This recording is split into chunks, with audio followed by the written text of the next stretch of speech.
Jeremy Corbyn has been accused by critics of being deliberately vague on Brexit, a policy of complex ambiguity that would speak to both Brexit-facing seats and the rump of the Labour Party membership and MPs who are heavily Remain. That strategy hasn't always worked. But tonight, some clarity perhaps. There have been rumours that Jeremy Corbyn would offer explicit support for a second referendum for months. In a carefully worded statement, the Labour leader said if his Brexit plans are rejected by Parliament on Wednesday, Labour will put forward or support an amendment in favour of a public vote to prevent a damaging Tory Brexit. She's just playing down the clock. What she wants to do is just get herself into a position whereby she says it's my deal or no deal. We think both of those are disastrous. And so we will see what it is at the end of the parliamentary process, whether we're facing no deal or a disastrous Tory Brexit, but either should go before the people, and we need to have the people to break the logjam, because this isn't supported in Parliament. This is not the way forward for our country.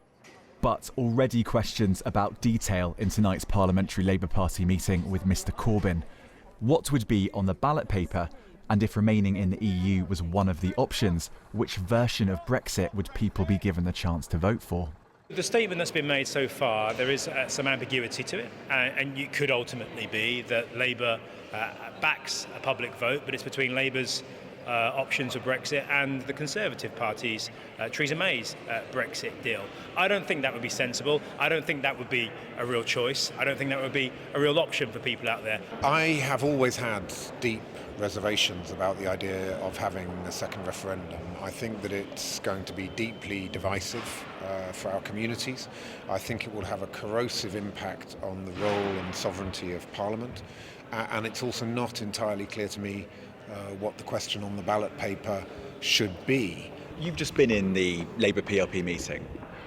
Was there a wide range of opinion in that meeting? There was. A number of colleagues spoke out and welcomed the party's position on this, and a number of colleagues expressed their deep concerns. There was also a suggestion that we should perhaps be given a free vote on this issue, which I think is an interesting one, because I know that there are a number of colleagues on the front bench who have deep reservations about a second referendum, and I think there's a strong case for allowing them to express their views. So why today's policy shift? Some point to the raft of defections last week.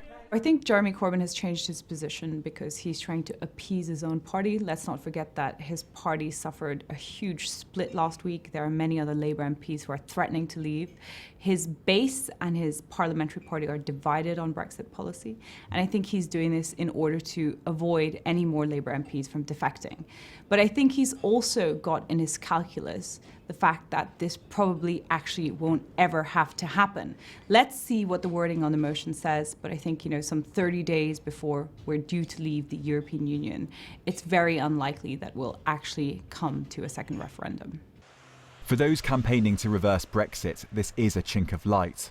And after years of being accused of intractability, tonight is perhaps an indication that the Labour leader is willing to listen to dissenting voices in his party.